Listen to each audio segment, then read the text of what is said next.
Dans la France de 1963, l'ouverture du premier hypermarché est présentée comme une révolution. Le citoyen devient consommateur, la télévision s'émerveille devant tant de progrès. Ultra moderne, avec de très larges allées, des comptoirs d'accès facile. Dans ces années-là, il flotte même sous les néons, paraît-il, un air de liberté. La liberté d'avoir tout en face de soi, quoi. Nous allons vous raconter le jour où le premier hyper ouvrit ses portes, quand la France entrait dans l'ère du caddie. Il existait depuis quelques années déjà les supermarchés, le libre-service, le retour de l'abondance, alors que les années de privation de la guerre n'étaient pas si loin. Dans ce contexte, l'ouverture le 15 juin 1963 de ce magasin hors norme pour l'époque, avec ses 2500 mètres carrés, ses 450 places de parking, est un véritable événement. À tel point qu'un prêtre vient bénir le grand magasin et que l'écrivaine Françoise Sagan, belle-sœur du fondateur de Carrefour, accepte d'en être la marraine.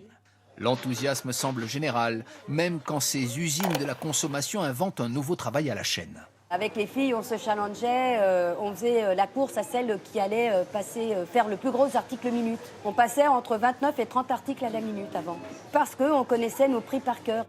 Des articles, il y en a pourtant des milliers. De l'alimentaire, mais aussi de l'électroménager, du textile, des fournitures scolaires. On trouve de tout dans les rayons. C'est l'autre révolution, tout ce qui peut être utile ou pas forcément. À en croire Marie-Paul et Gilbert Lyonnais, clients depuis les tout premiers jours, il n'y a pas eu en 60 ans beaucoup d'achats inutiles, juste des envies, en faisant ce qu'ils appellent toujours les commissions, et puis en même temps boire un petit peu.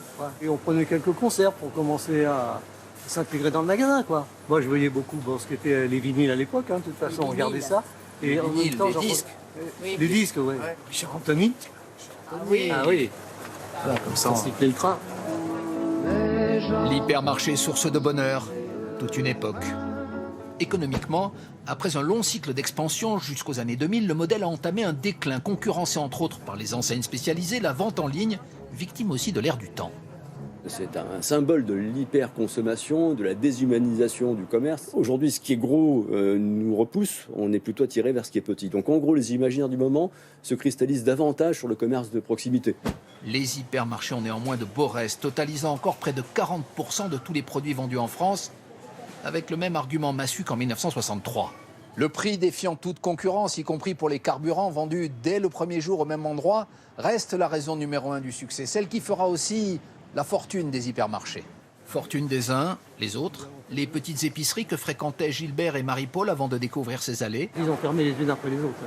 Dans un périmètre de 800 mètres, quoi. Voilà. Il y a donc des perdants dans la saga des hypermarchés, ces décors que tous les Français connaissent depuis 60 ans.